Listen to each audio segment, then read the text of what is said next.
All right then. Hello, welcome, bienvenue. It's time for another Amish Inquisition.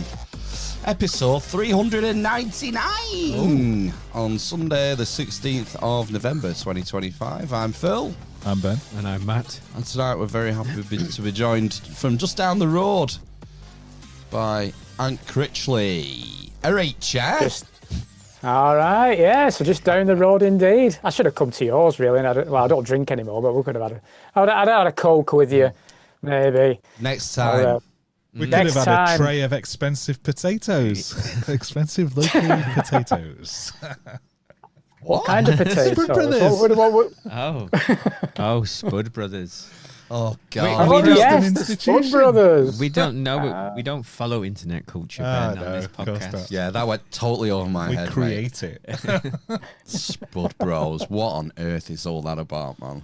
I don't. Yeah, I never really. I'm not quite sure why that's took off, but there we go. It's amazing how they've managed to do that with jacket spuds, isn't it? It's unbelievable how they've managed to do. You see queues, don't you? Like the queuing. I mean, Brits love a good queue, don't they? Yeah. You know? It's part of our psyche. Was it Tony last week who was talking about it, weren't he? About queuing is like almost like a spiritual pastime for the British. Yeah. Well, that's what they've done, isn't it? They've combined the two great pastimes of queuing and complaining about the price of things in one flag market. Yeah. I walked into the lads' room and he was watching a video of Mr. Beast with the Spud Brothers. Oh, yeah. Today. Yes. So I immediately turned the TV off. Oh, Get that poisonous rubbish out your eyeballs. Wow, okay. Honestly. Yeah, they're definitely controlled up. They've blown up so quickly. I think definitely George Soros is behind the Spud Brothers. Maybe. They sponsor the local football team now, don't they? Preston North End, yeah. They have the Spud Yeah, Brothers they do, logo don't on the they? shirt, don't they? Seen that, yeah. Fair play to them. I don't know how they've managed it. I can't get anything going. I'm still earning a pittance. I don't know how they've managed it. Selling bloody jacket spuds. I don't know what it is, but well done, right? They interview movie stars now. They had the Running Man on. I can't remember his name. Arnold Schwarzenegger. No. like a jacket potato. The new one who we were talking about last week. Yeah. Right. There we go. And they've had Will Smith, Mr. Beast, of course. I've noticed a trend of Hollywood A-listers who are trying to Spud wash themselves. Well, I was going to say rehabilitate the public PR image. Yes. Yeah, but you could call it spud washing. I like that, man. Yeah. Spud washing technique. Yes. I remember Liam Neeson turned up when he had that Naked Gun movie reboot coming out. Yeah. A lot of it's just marketing, isn't it? Yeah. It's a lot of marketing nonsense. Look, Helen of Berkshire has never heard of the Spud Brothers. Oh my gosh. Till now. Yeah. Wow. Google it, Helen. Until now, yeah. They're a phenomenon. They are. It blows me away. It really does blow me away how they've managed to do it. How did you get into all this, Ant? How did you become a digital dissident? Well, I don't know about a digital dissident, but a conspiracy theorist maybe, you know. And Or a conspiracy therapist? Therapist. Well, yeah, do a bit of therapy as well, actually. But I had a bit of an awakening, a bit of a strange awakening in 2012. And it took me on a bit of a strange path where I was just exposed to the madness of this world, really. So, you know, I know you guys like a bit of esoteric stuff and a bit of the out of the ordinary, so I don't mind sharing it with you guys because it might not put your listeners off. But I'd just gone through a divorce, so I'd been through a bit of trauma, and me and my daughter had moved to a little house in 2 Up 2 Down in Standish, and I was struggling terribly financially at the time. And a friend of mine, he was a psychic medium, he said to me, Ant, you need to ask your angels for help. And I went, fuck off. That's the most stupid thing I've ever heard in my life. And he went, no. He said, when your daughter's in bed tonight, say it out loud and ask for help. So, like a dickhead, I'm in the living room, my daughter's in bed, and I can't even remember the words, but I said something, went to bed, didn't think anything of it. Following day, I'm driving to my parents' house and with my daughter. And then on the dashboard was all these ones. And on the clock in the clock in the middle, so it was 11:11, and on the dashboard was all these ones. I'm like, there's something wrong with my car here. Pulled over, turned the engine off, turned it back on. All these ones are still there. Anyway, I thought, right, whatever. get to my parents' house. And then I'm sat down, and as you do, starts flicking through Facebook. And this thing pops up, and it's, if you see 111, your angels are listening. And all the hairs stood up. And I was like, what the hell's that? And then I kept seeing 1111, like all the time. Like it was constant. It was just all the time. So I started doing some research, and I found Rick Clay. Have you guys ever heard of Rick Clay? No, who's that? No. Okay, so Rick Clay he had a very popular alternative fringe blog, one of the early ones, really. And I found he was talking about 1111 and the fact that it was a gateway, if you like. And he explained, and it was fascinating, but this snippet that I found was on a 2 to 3 hour red ice interview. So I listened to the whole thing, and it blew me away. He goes in about the Olympic ground in London where they built, and all the roads and how it was done. And he talked about 9/11. So that exposed me then to 9/11. And Rick Clay sadly passed away about 2 weeks after that interview. Wow. People say that he did himself in, and then other people say that he was done in. But he was a very, very bright young man that knew the way the world works. But that then took me on that journey. So back in 2012, I started then just seeing, like, loose change, for example, came into my consciousness then. Various other things just kept appearing, the Mandela effect. I was just being thrown all these things. And I was being exposed to the shadow of this world, really. So that led me and my partner got together around that time as well. And she fell ill very quickly. And there's a little story there as well. I'd just moved to Croston, which is a little village just outside Leyland, me and my daughter. I've been there a couple of weeks, and my new missus was there with her son, and my daughter was there, and I was cleaning the kitchen, and I find this piece of paper on the floor, and it was all folded up. And I unfolded it, and it said, "Do not forget to breathe." And I was like, passed it around to everyone. Whose is this? Does anybody know where this piece of paper's? Nobody knew a thing. Didn't know where it come from. I still got the piece of paper, and within weeks, my missus fell ill, really ill. Like, we were in hospital. We were in A&E 100 times in the first year being together. We've been together nearly 12 years. And I nearly lost her 2 or 3 times on this journey, which then led me and her. Well, what it was, I come from a tech background, so I had a decent job in Knowlesley. We were living in quite a nice house in Bretherton, which is quite an affluent area. And every time I would be speaking to my missus on the phone, she'd be collapsing.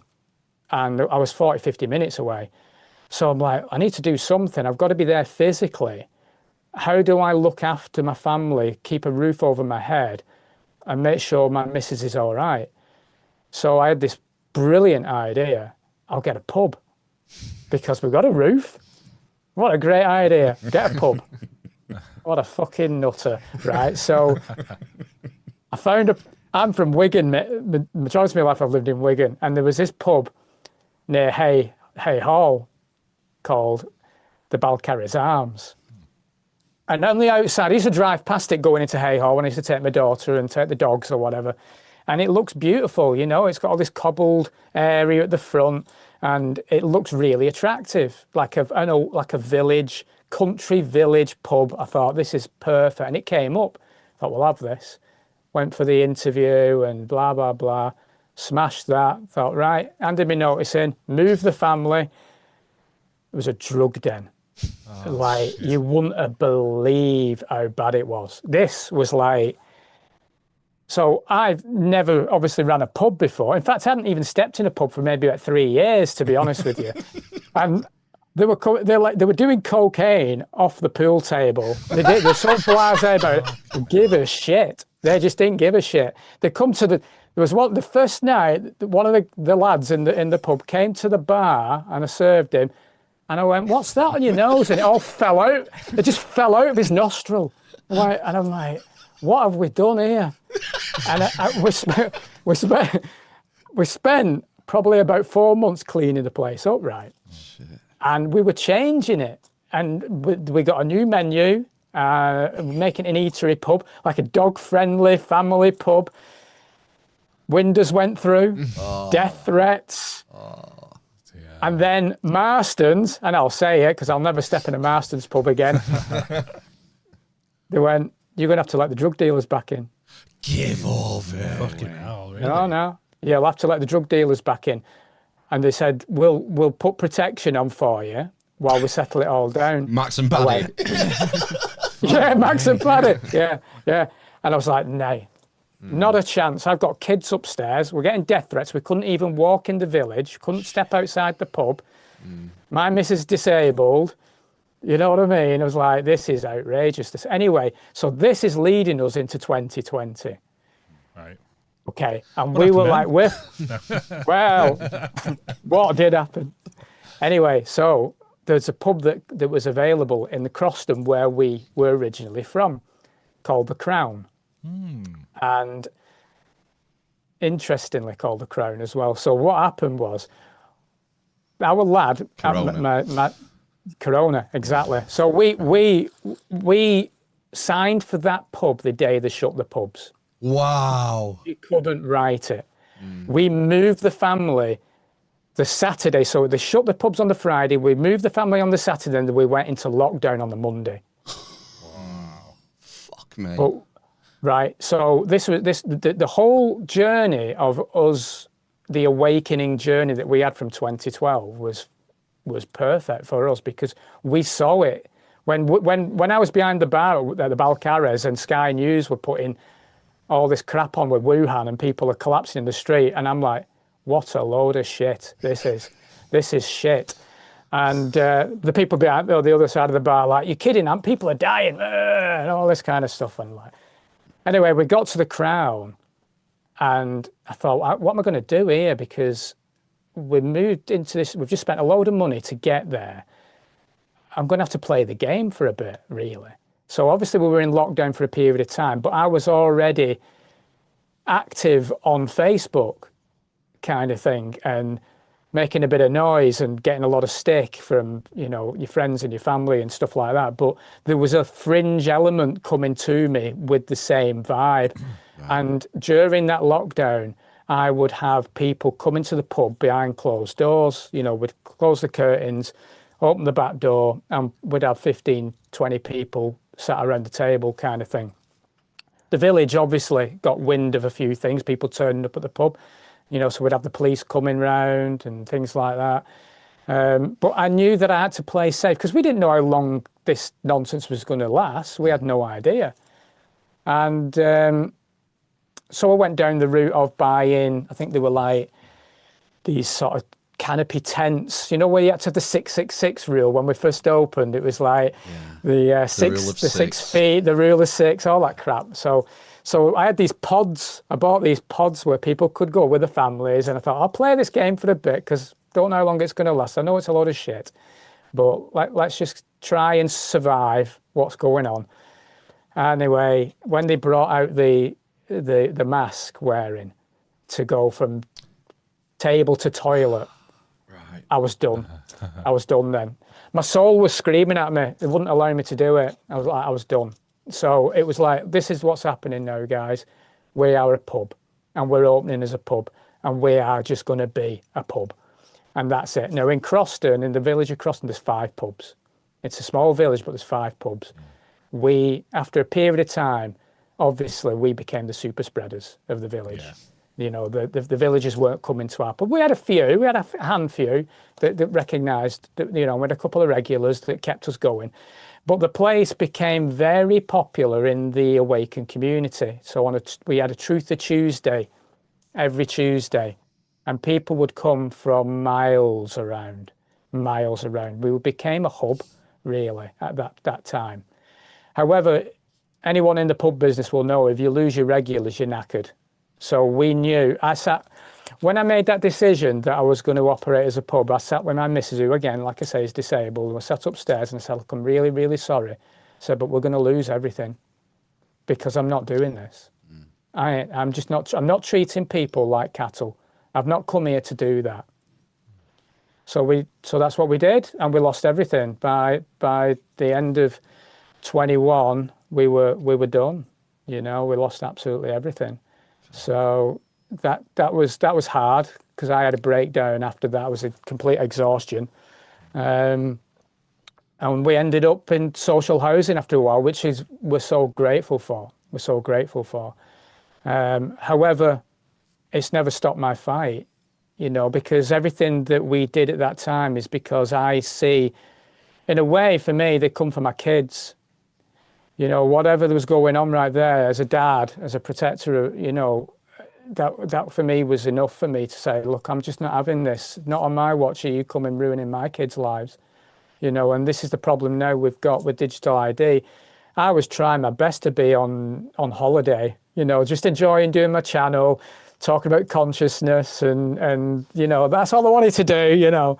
Yeah. And then fucking Starmer does that announcement, doesn't he? Hey, and it's like, oh, I'm back in the game, Anna. Yeah. I've no choice but come back in the game. We've not really talked about it. The digital ID in any depth. I mean, we covered it briefly when it was announced. Would it be about a month ago, 6 weeks ago, something like that? Yeah, it's not that long ago. I think it was it October? No, it was before September. I think it was September. It wasn't long, because it was part of the equinox. I think he did it 2 or 3 days. Like you have a 3-day waning on the equinox, and he did it on the 3rd day. And it's part of the harvesting. So everything they do, we know that they use rituals, and we know they use dates and everything else. And they were very clever again with that harvesting of energy that was fed because of the fact that people are going to get frightened again. Anyone who has seen what's happened in China over the past few years will know there's a problem if they've taken any notice. If anyone's taken any notice of Agenda 2030, will know this is a problem. So here we are, back in the game, aren't I? And what can I do? I don't know. I'm only me, but I've got to do something. It's just my soul. It's the way my soul works, I'm afraid.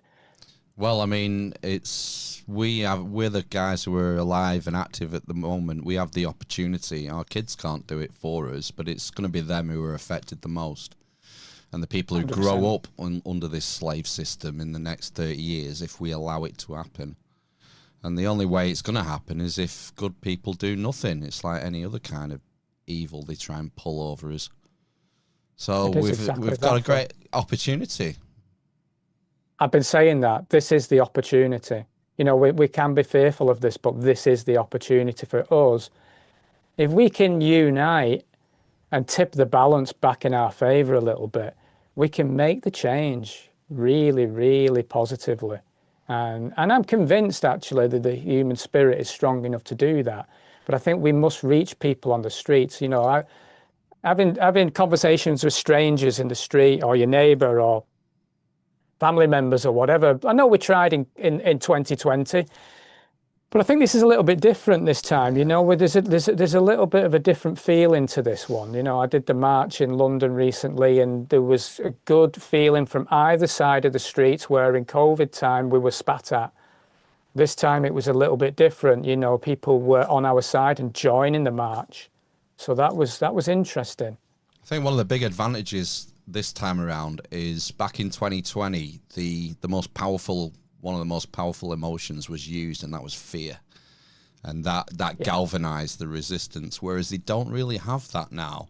Although they are trying to stoke it up. I remember when Starmer first announced it, his rationale was that it would fix the small boats and the immigration and all that shit. That's what it's been.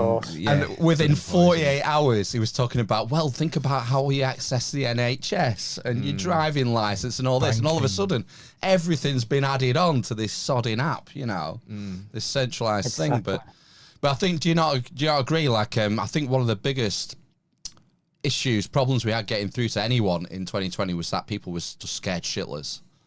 Yeah, of course. Yeah, people were frightened, and it's understandable as well. If you've not been... people don't want to be exposed to this because it breaks your complete worldview, doesn't it? You know, and it's people want to be led. You know, we, as hard as it is, we are like herd animals, really, the humans. You know, and we like to be led, and we like to feel safe, and we just want a peaceful life. We just want a good existence. You know, this is a hard place to be. This realm that we're in. So this is, you know, the majority will look to the government, and this is why they do the fear tactic, obviously, and they create crisis, because it's the old David Icke saying, isn't it? You know, the problem, reaction, solution. So the migrant thing has been going on for a long time, engineered migration all over the place, all over Europe. It's a perfect little way of going, well, to tackle this, we need digital ID. And Tony Blair started opening up the borders, I think, back in the day, and he's wanted the ID, hasn't he? That was part of his thing. So, and I don't know how true it is. There's rumours of his son being involved as well, and the Tony Blair Institute are obviously heavily involved in advising the UK government.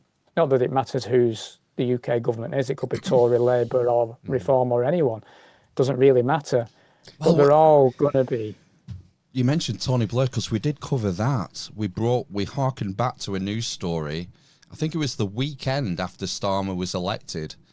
There was a story in the BBC or The Guardian saying Labour rules out digital ID, because within the weekend of Starmer being elected, Tony Blair was in his ear pushing for digital ID, and they ruled it out back then. But obviously, 18 months is a long time in British politics. I think the biggest fear for me is sort of completely non-conspiratorial and very, I'll give a normie view essentially, but successive governments have shown complete incompetence with control of the data and information they have. You know, leaving dossiers on trains. There's leaks every 5 minutes. The ones we know about are the big ones, but I bet there's hack events every day. So the more you tie to this one kind of source, as soon as that goes, you're fucked. All your banking's gone. What are they going to do then? There's Absolutely, no recourse. It seems a stupid idea, and for me, digital ID doesn't kind of instill fear, and I don't think it should do with anyone, because people should by now be realizing that, all right, these guys are only human and they suffer from, human errors and frailties. Just look at all the incompetent events that have happened over the last 20 years. It's not a great idea. So it's not. I think more people, and you could say, well, the media aren't reporting this, but I bet on the street, the man on the street, like you say, Ant, I bet they're saying, actually, this is really dumb, because these guys can't run a bath. Exactly. Yeah. It's true, but I've had conversations with strangers as well. In fact, I had a conversation with a neighbour. I was putting on a "Say No to Digital ID" sticker on my back windscreen, and he come out and he said, "I've got different opinion. Actually, I've got different view." And I said, "That's great. That's fine. We all, we should all have our own opinion." He said, "Yeah, but we've got to get these back, haven't we? We've got to send them back." I said, "What do you mean you're going to send them back?" I said, "Yeah, we've got to. How else do we deal with this? Are you kidding me?" So this is done on purpose. Do you think they're coming on a fucking rubber dinghy? They're being flown in. You know what I mean? This is not. Seriously, look into it. But we're up against. I had some hate actually on an Instagram post as well. Similar kind of thing, having a right go at me, saying, if we don't have this, we're never going to be able to sort our borders out. Fuck that! Just give them all jobs. Let them fill the potholes and all the jobs that we're too fancy to want to do. Yeah. It's a complete red herring. So we do have a little bit of a battle to bring people on side, but it's less of a battle than in 2020. It's a completely different thing. However, I don't think people truly understand the government overreach and the potential that something that this digital ID is really the gateway, the bridge to, like you said, if it's on your bank account details, attached to your bank account details, the CO2, all that kind of crap that they're putting in the bank accounts now. And then it's attached to, well, everything, your NHS, your NHS apps, like you say, it's connected to everything. They'll track everything about you. In China, they can surveil every situation about an individual, like a blockchain, basically like Bitcoin, where every transaction's made and you can see every single transaction. They'll know every step you make. Wherever you go, whatever you do, it's like the police song, isn't it? It'll just be that. So sorry, go on. Sorry, do you not think they can do that anyway here? I think there's probably a lot of stuff they already have that. I mean, I've resigned myself to all my data's out there. Yeah, and I'm open. Open enough to say if they want to know about me, they can find out about me. I'm fully agree with you. They can. The difference is that we consent into it. As soon as we consent to this, we are literally giving everything the power, because that's all we ever do is give our power away to others. And if we allow this, our kids' futures are screwed, because government, as we know, they don't just take a little bit now and then not bother later. They're going to take a little bit and then a little bit and then a little bit and a little bit. Like you were saying, Phil, they announced the migrant thing, and then the next day they're talking about NHS and how great it is in India that they can get the money sorted quicker in India.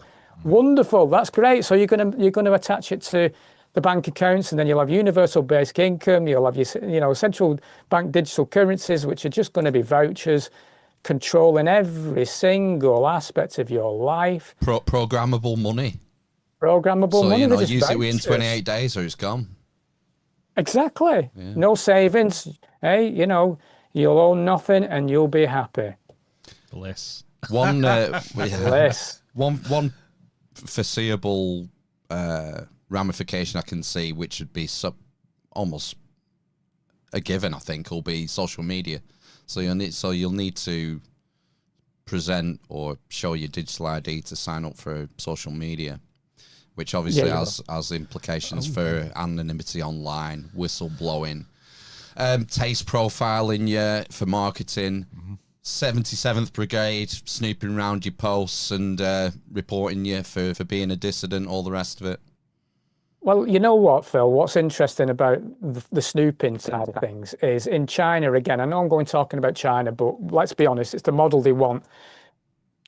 If you don't clear out your yard, your neighbour will gain more social credit points by going on their app and going, Mr. Wong over there hasn't cleared his yard properly, so he'd dob him in. But people love it. People love. I know, because they were dobbing me in every week at the Crown. You know what I mean? People love it. Yeah. They love it. If they can get a bit of extra credit and screw someone over, they will do. Give the people what they want. That's all they're doing, isn't it? So, but the police probably don't realise they're going to be out of a job themselves in 15 years if this goes through, because we'll police ourselves. Yeah. We're just telling each other, look what Mr. Smith's just done now there. Well, I'll take a picture, boom, straight up. Well, he loses money. We already police our own speech to an extent, especially online in this country, because we don't have the same freedoms as other countries. 12,000 people a year, is it, in the UK being arrested for social media posts. So that has to have an effect on how people voice their opinions online, rightly or wrongly. But that's frightening in itself, isn't it, Phil? That's actually happening. I know, nobody needs to be an arsehole, do they? We don't need that. But what has happened to freedom of speech? This literally doesn't exist anymore. It's my right to be an arsehole, goddammit. And it is. And I would protect you to be an arsehole. That's what they say about free speech, isn't it? Is that, was it Benjamin Franklin? I might not agree with what you say, but I'll defend to the death your right to say it. That's what whole free speech rub is. It's about protecting speech you don't agree with. But this is the long-term game, isn't it? How they've managed to get everyone so offended with the woke kind of thing over the past 15 years as well. You can't say anything anymore, can you? And it offends people. I mean, it was a few years ago because me and my missus, we found the Eddie Murphy Raw stand-up. Have you ever seen it? For me, it's one of the funniest stand-ups ever. Yeah. And we put it on in the house, and my daughter, she weren't happy. And I'm like, are you kidding me? This is the funniest thing ever. But because he's talking about homosexuals, he's talking about white people and Italians and blah, blah, blah. The offence is there. It's in the programming. We're so heavily programmed. Jim Davidson on next. I know. Yeah, well, it's like, was it pre-2020 when, if you remember, I think the statue went into the river in Bristol. There was all this weird stuff going on, the BLM marches and all that kind of stuff. Matt Lucas came out and apologised for Little Britain at that time. You know, and I'm like, are you kidding me? Little Britain was one of the funniest series I've ever watched in my life. It was hilarious. Don't apologise for that. No. But that's the thing. That's where we're up to now. You know, and at that time as well, Fawlty Towers was getting a disclaimer on TV. You know, that it might offend viewers. Yeah. Seriously. That was when we watched Aladdin. The remake of Aladdin. No, the original one on Disney. It would come up with a thing saying, you know, please be warned, this has cultural stereotypes and tobacco depictions or something like that. But we watched it. It's my favourite. We watched it again, like a week or two ago, and it didn't have a warning on it this time, so it's gone. Times they are a-changing. Things have rolled back. Which is interesting. Positive moves. The world is healing. Yeah, the winds have changed. Yeah, it's strange though, isn't it? How, you know, that was only a few years ago. I must have watched it with the kids, and then I've watched it again. Orange Man. Because it's a classic. Got the Orange Man to thank, I think. I suppose. Yeah. The Orange Man. The only disclaimer should be, remember, just don't be a dick. It fits. I think that's it. Right? It's not hard, is it? It's not hard to not be a dick. It's pretty easy, that. Yeah? Just be decent. Well, it's that other thing, isn't it, about accepting that some people are going to have different opinions to yours. And that whole shift, I suppose, like, I think Joe Rogan talks about this a lot, doesn't he? In terms of Joe Trojan. Where you know, the hard left has changed completely in terms of how it goes about things, and it advocates violence and things like that. You know, Punch a Nazi was one of the slogans I remember from that Summer of Love, was it? What's the her Black name? BLM. Is it something Sultana or Sultana something? Zara Sultana? Is that her name?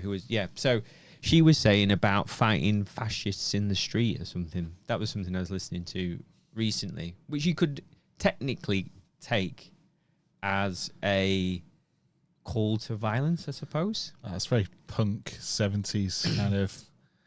The thing is, a lot of these words have just lost their meaning, like fascists and Nazi and racist. They're thrown around and they've lost their power because people are using them in the wrong context. Well, yeah, and I don't think she was particularly using it in the right context from what she was describing.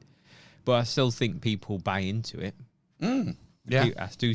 You know, I don't know, or I don't. Certain people might hear that kind of language and just think, yeah, whatever, you know, you're talking nonsense. But I do think some people will go, yeah, that is what a fascist is, basically. Well, I think a lot of that's down to social media and the way people's experiences are curated on social media, and you end up, the algorithm sort of finds your proclivities and pushes you deeper and deeper into this sort of bubble. You end up in a bubble, and like Blue Sky, that was the one that set up, wasn't it, after Elon bought Twitter.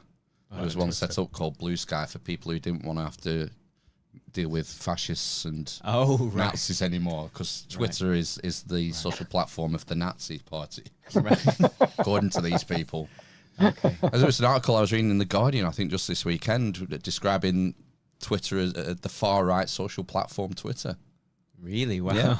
Yeah. Because again, this like Guardian journalist, it was an opinion piece, to be fair, right, is in this social milieu of the left, and if you're either with us or you're a fascist. It's crazy. It's really strange, isn't it? I mean, during the 2020 period, I mean, I've been a left-wing tree hugger most of my life. You know, that I was brought up working class, pretty much against the Tories growing up. You know, my family taught me that Margaret Thatcher was evil. You know what I mean? That's how I was brought up. Yeah. And then come 2020, I was called a right-wing gammon because of my views. I was like, wow, that's amazing. You've come full circle. Well done. What do you call it when the window shifts? The Overton window. That's it, the Overton window, yeah. The Overton window, yeah. Yeah. Wow. Strange times we are in, strange times. Yeah. So they were calling you a gammon for not sticking to like the lockdown rules? Yeah. That's bizarre. And my views, yeah, a right-wing gammon. How many roundabouts have you painted this month, man?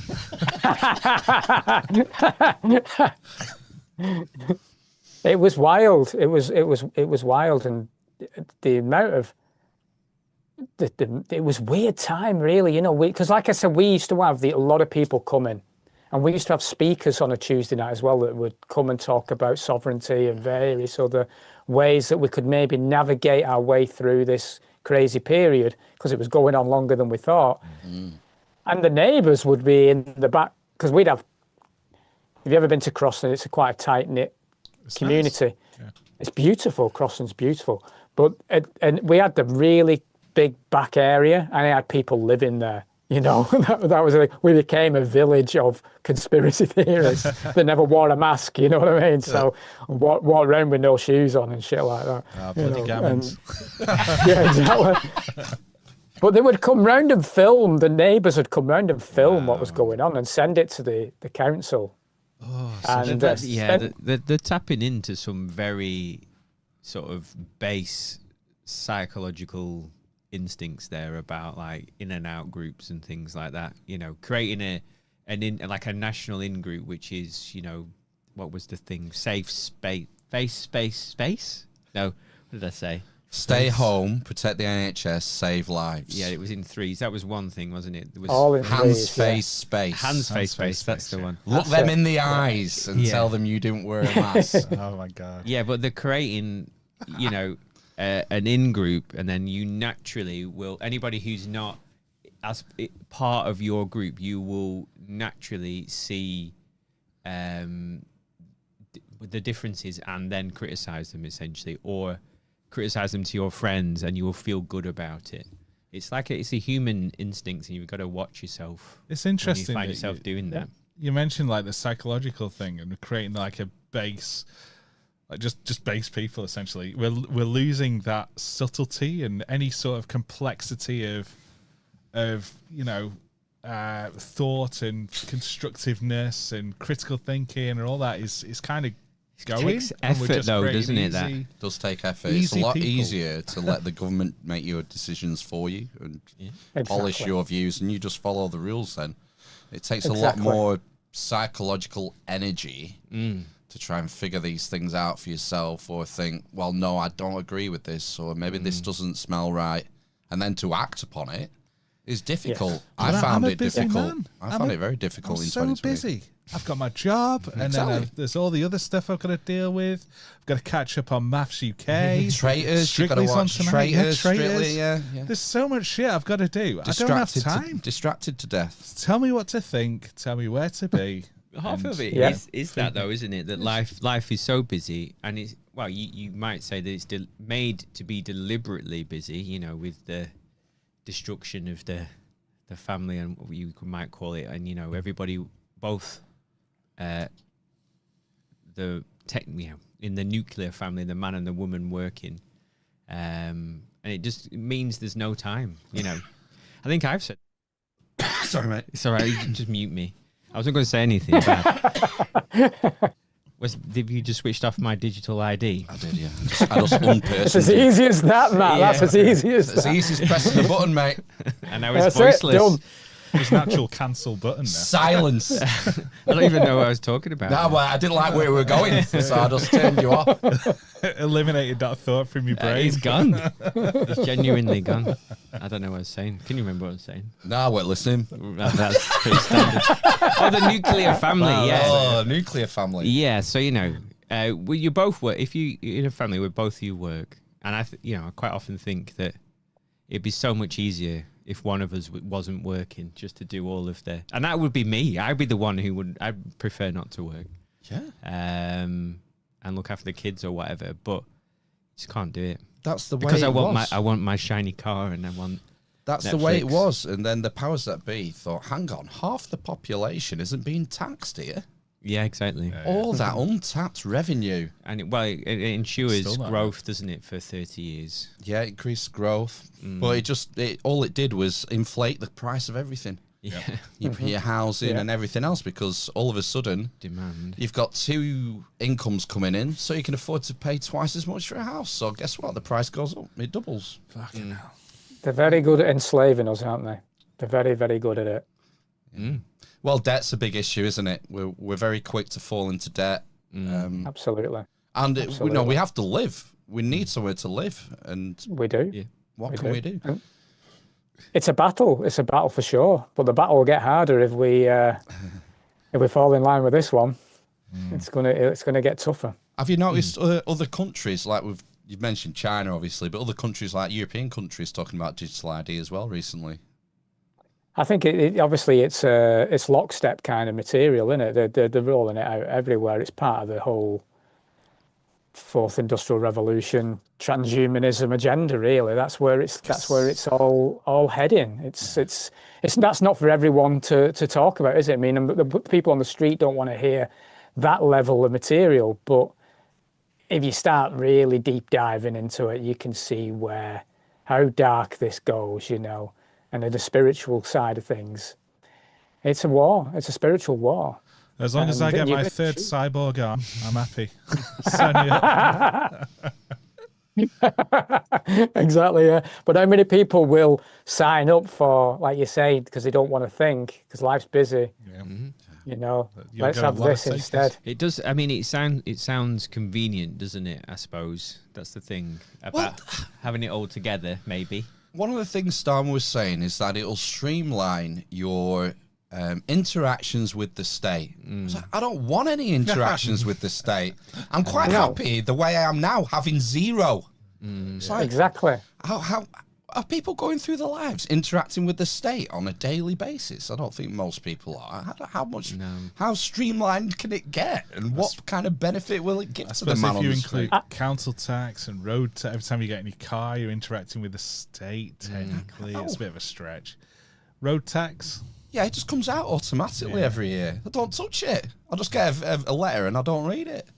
The money goes out. I was watching an interview the other day, guys. I don't know if you know Beverly Turner. She's a news anchor on, you know, and I'm not a fan of any sort of mainstream journalist, even though she has said some great things, Bev. You know what I mean? And but it was a very good interview, and it was with a guy from the Tony Blair Institute, and this guy was trying to sell it in a way, and he's going, yes, well, it's very convenient, you see. So instead of going into your drawer and getting all your paperwork out and finding that bill, that utility bill, and then uploading that and sending, you know, you could get your child benefit like that. Like, that's not sold it to me, mate. You've not sold it to me. You know, I will go and get the piece of paper and I will take a picture of it, or I will send it in, or I'll turn up at the council office and give it to you if I need to. What's wrong with doing that? It's all convenient, isn't it? Let's all sell it as convenience. God. What do you think are the actual chances of this going through? Because Starmer said by the end of this parliament, I want to introduce digital ID. That was, a couple of months ago. And I'm not sure he's going to be Prime Minister in January, the way it's going. I don't think he's going to be Prime Minister either. I think there'll be a few ruses in this. I think we need to be very careful on where this goes. So we may get a battle win. It doesn't mean we've won the war, though.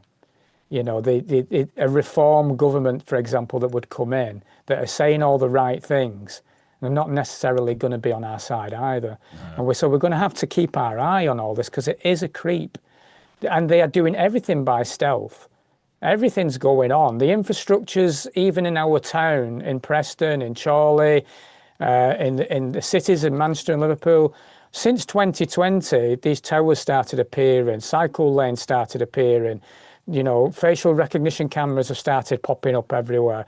The infrastructure's already been put physically in not just in our towns, but in our homes. The smart meters, your smartphones, your smart TV, people have even got fridges that are connected to the internet. Are you mad? Are you mad? They'll switch your fucking fridge off. we talked about that the other week, didn't we? It was Samsung. So Samsung have a fridge freezer with a screen on the front. Yeah, the idea is we covered it the other week. It has like this little widget, so it'll swap between the calendar, maybe the news, your calendar, the weather, and then they introduced an advertisement on it. So it starts putting advertisements on your fridge. But it's all right. It turns out you can opt out of it, which means disabling the widget, so you don't get the benefit. You don't get to see the weather or the news or whatever. Just taping over it. Yeah, tape over it. Bit of gaffer tape, yeah. Oh my god. Well, speaking of the opt-out is a thing though, Phil, isn't it? Whereas this thing that Starmer's announced, pretty much for businesses, he's pretty much not allowed an opt-out at all, has he? You're either dissolving. I know a number of people that have dissolved their companies of late and gone sole trader, because they don't want to be involved in digital ID. But it's obviously they're down the road, sole traders are going to have to go through this route as well. Anyone on benefits is going to have to go through the route. They're going to do it to everybody. So they're not giving anyone a choice. Now, this is dictatorship. They're not giving us an option. The driving license, your driving license expires over the next few months, you're going to have to go through the OneGov login. Yeah. That's the way they're doing it. They're not giving us the opportunity. I've been told, I don't know how true it is, I'll have to look, but they've been told that you could usually print a form off for your driving license, print it off, fill it in, take it to the post office. Apparently you can't get hold of that form anymore, and they're all the paper stuff's removed from the post offices. I don't know how true that is, but it's something I heard. But it wouldn't surprise me, because that's the way they do things. They make it harder. It's like the cash thing, isn't it? It's so much easier. You see kids now, they don't know how to use cash. If you go into, I think it was in Preston actually. It was in a restaurant in Preston about a year ago, and they didn't want me to pay cash, and I had the cash. I said, look, it's legal tender. You're going to have to take it. And they had the poor guy didn't know how to count the change. I was watching it. He didn't know what he was doing. Base human. I think we went somewhere once. I think that's the only time I've seen them say, no, we don't take cash. We went for one of our mates' 40ths, and I think we were in a pub, and he said, no, we don't take cash. You have to pay on your card. I think you were trying to buy a drink. Oh, yeah, it fucks me off. I hate it. We went to a brewery in Manchester. And we walked in, and it was card only. I was like, oh, fuck, this fucked me off right away. Oh, right. I was thinking Leeds. It was in Leeds. There's a couple of places we've been. It was one of those things that sort of started in 2020 and has been sort of increasing. The hilarious thing is, during that time at the pub, sorry for interrupting, I was just taking cash. I was like, licking the cash. You know what I mean? So... And I'm still here. So forget what deadly thing that was supposed to be going round. Yeah. Pizza Hut, though. Pizza Hut have had a trouble recently, haven't they? They went cashless. Well, they've gone, haven't they? They're in big trouble, yeah. They've gone. Administration. But they went cashless. Oh, did they? Right, okay. They went cashless, yeah. Go woke, go broke, innit? I mean, on a more serious note, for businesses going cashless, I think one of the strongest arguments you can make is, what about people who are rough sleeping, who live on cash, and people putting their hand in the pocket and chucking them a few quid? To exclude them digitally is unethical in my view. You could bax them 10p. No. Right. Okay. I don't think so. No, and I agree totally. You know, but again, how unethical this country is why people on the bloody streets in the first place. Exactly, You know what I mean? It's like people shouldn't even be on the streets. It's suffering. There's that much wealth. It's outrageous that people are struggling. But that's another story, isn't it? But yeah, I mean, I've heard stories though that people are taking phone payments on the street. Yeah, Really? probably London. Right? Yeah. Well, we went to we Like went window to London. washers. Well, we went to London recently, and there was a man. You would probably say that he was a tramp. On the tramping was a thing, wasn't it? Though back in the day. it's So like, yeah. Trump, yeah. yeah, and he was. To be fair, he was trying to sell a poem. He had poetry, and he said, "I'll sign it for you." And he said, "Yeah, I'll take cash. You can backseat me, you know, credit cards, anything like that, no problem at all." But we didn't take him up on it. He was a sole trader, not homeless. Yeah. I saw someone sitting down with one of his poems in the other carriage, so that made me feel a bit better. And we got off at the next stop. Yeah. But yeah, I think like, you know, people will start, they'll have a thing and you'll tap the phone or whatever with your phone and you'll give them £1 or I mean, whatever. if it was Bitcoin, I could probably get on with that. Right, okay. Yeah. Something that's, you know, peer-to-peer, it's untraceable, you can't fuck with it as far as I understand. And, you know, the bank, every time you do a transaction digitally with a bank, they take a little piece. They make money off it for doing what? Very little. So I could get we're in for, are they going to do it is the question that you mentioned before. But are they going to do it? Well, the infrastructure's all there. They're going to go ahead. They're going to do what they can to make this happen, aren't they? It's down to the people to come together, to stand and say no. It's just a big fat no, but we've got to do it we've got to unite, and they've got us so distracted and divided, fighting with each other constantly. The Truth and Movement is the most toxic of movements going. You know, everyone's just fighting each other all the time, hate each other. So they're not daft. They know how to play us. But I think we can come back together like we did in the 2020 period, because that was quite an interesting time with the amount of people that came together at that point and stood and just said no. You know, and I think we can do that again, but we're going to have to keep an eye on the mission creep. Yeah, I think the biggest problem we face maybe is probably apathy, just from the general population. I think a lot of people just think, it'll be right, it'll be fine. It's the biggest problem, Phil, is apathy. I think the biggest problem. You know, my dad is one of the most intelligent, wonderful man, logical, and the one thing he said to me back in 2020 when I was fighting all this madness was, "Ant, why are you doing this? There's always going to be someone that's going to sort the problem out. Always going to be somebody that's up there with the money and everything." I said, "Well, they're not, are they? It's not going to happen, is it? If we don't do it, who the hell's going to do it? We've got to do it. We've no choice. We can't stop giving our power away to others all the time. This is us. This is where it's a spiritual battle. As individuals, we need to remember who we are. This is the time of remembering. And we've got to stand up and to be counted now, because otherwise the future generations are fucked. And if there's such things as reincarnation, I don't want to come back here if it's going to be the mess the way they're planning it. So I want to sort this place out before I go. Yeah. What are you doing practically to try and organise? Are you trying to organise anything yourself? Yeah, so the Truth of Tuesdays is back. So even though the pub died, I resurrected that a couple of weeks ago. So a few weeks ago, we had our first one back in Croston at a different pub. And about 50 people showed up, which was really nice. A few people that I never met before as well, which was really nice. We've got another one a week on Tuesday back in Croston, the 25th at the Highfield. So you're more than welcome to come along. And it's just about getting people together. And I've got a little bit of a WhatsApp group going on at the moment as well, where we're just having discussions on how we could possibly help people see what the pitfalls are with this if they just accept it willy-nilly. You know, they need to know what it is, because the mainstream media is not going to tell you the truth. So it's down to the people to do it. I got an email, I think, a day or two ago because I signed the petition. Yes, I saw that. I had one. Yeah, they set the date for when it's going to be debated in Parliament, and they send you a video of it as well. Oh, right. A video of the debate. So Yeah, that'll be really interesting watching, I think, that. There'll be 3 MPs in that debate, won't there?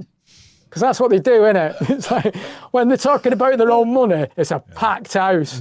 Yeah. When it was during, again, 2020, when it was really important, about 4 people. Yeah, 2 of them were Don't give asleep. a shit. 9 p.m. on a Friday night, it'll be. Yeah. Couldn't give a crap. Yeah. Well, we'll see. We'll see what happens. I'm interested to see. You know, you were hinting there a couple of minutes ago that it almost a feeling of inevitability, like, because the powers that be want this system, not to get too black-pilled about it. Are you optimistic that enough people are going to put their foot down? Because, I mean, we had 1 million people before the Iraq War when Tony Blair was in charge, and it didn't make a blind bit of difference. No, So you wonder, you know, is it possible? Is it possible to get a sort of a mass movement? I think it's to oppose possible, it? yeah. I really do think it's possible. I think enough people would just not use those systems.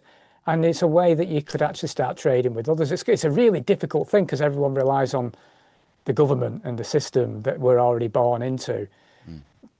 I do feel enough pressure where we're just going to say, no, we're not going to do it.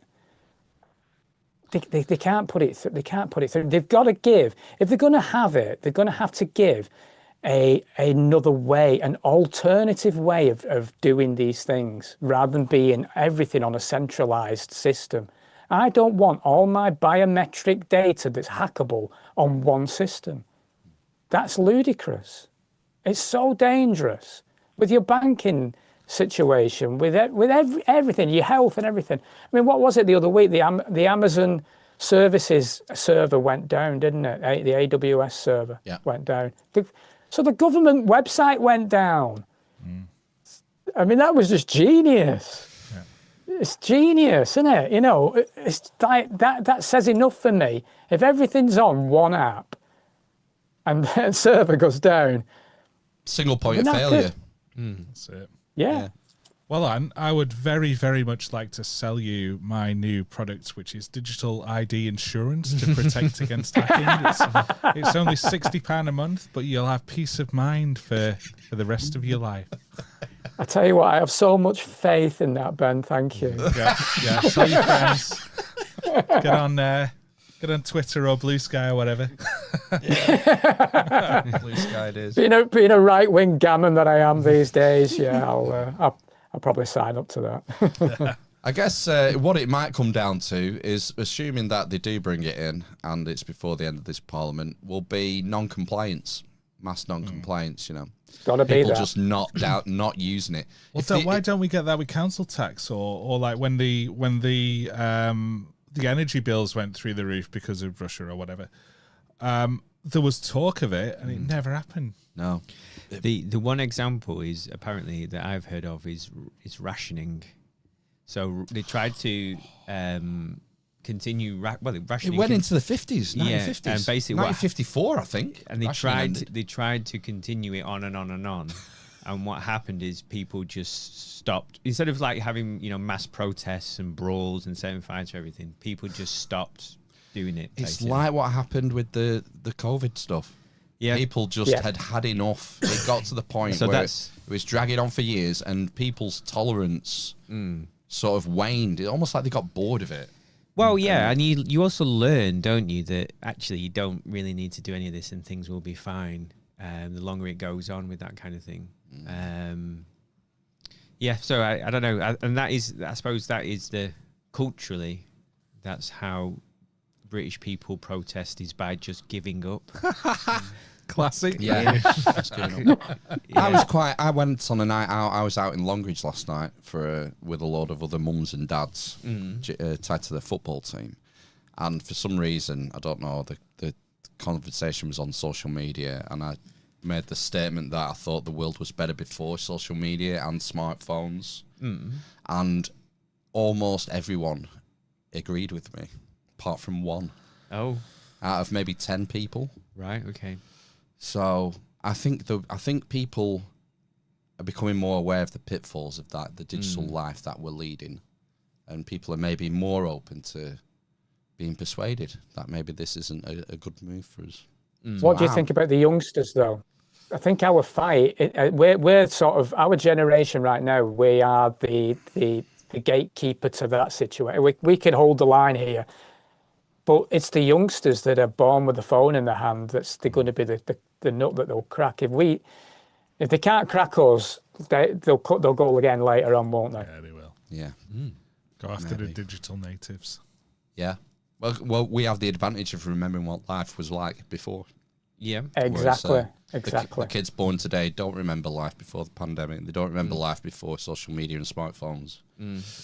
That's another battle. Does that not bring responsibility to us then as parents to get the kids out more, to get them away from digital more?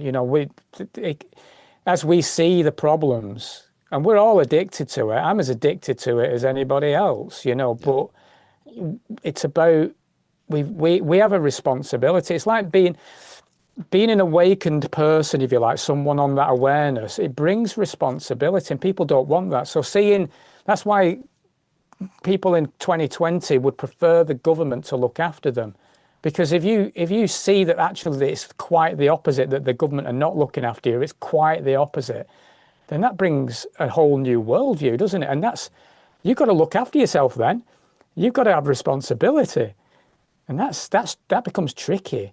But I think if enough people, like you were saying about the council tax and the bills and things like that, if enough people are doing it and they feel safe in the herd, that there's enough people doing it together, then that will be fine. It's standing on your own, which is the tough thing. That's a really difficult thing. So I think we got to get people together, hence why I thought we'll start the gatherings again. We'll try and get people together, maybe do some outreach, get into the streets, talk to people, encourage people. You're not on your own. That a lot of these people will feel they don't want to do it. But if everybody's doing it, then they'll do it. I'm Spartacus. Yeah. Spartacus. Exactly. Yeah. They can't This lock brings us all up. responsibility. No, but the thing is, they won't need to with digital ID and a social credit system. They won't need to lock you up. It's digitally disown you. Yeah. Well, yeah.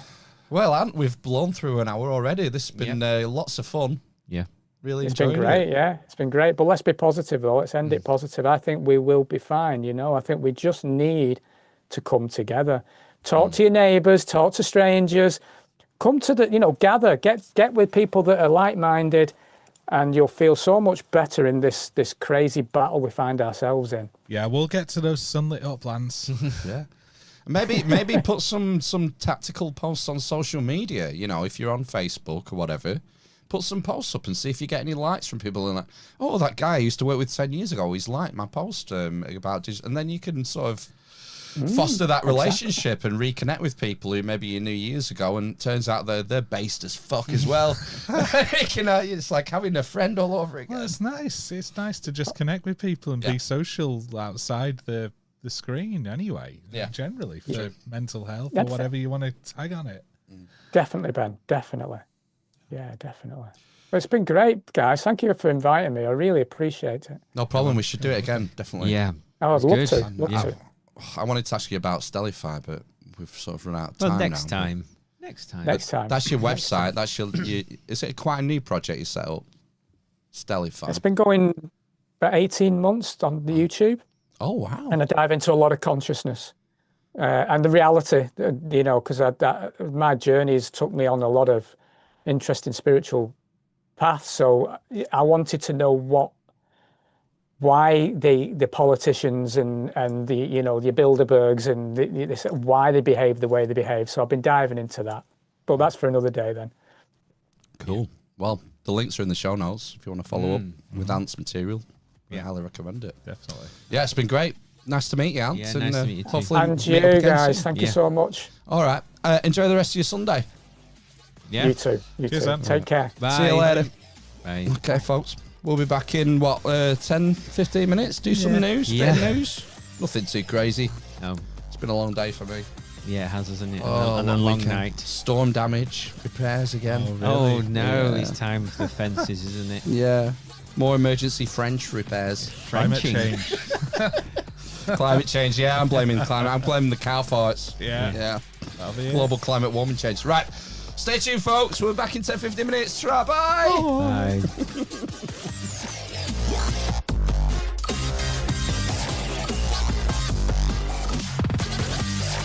Yeah.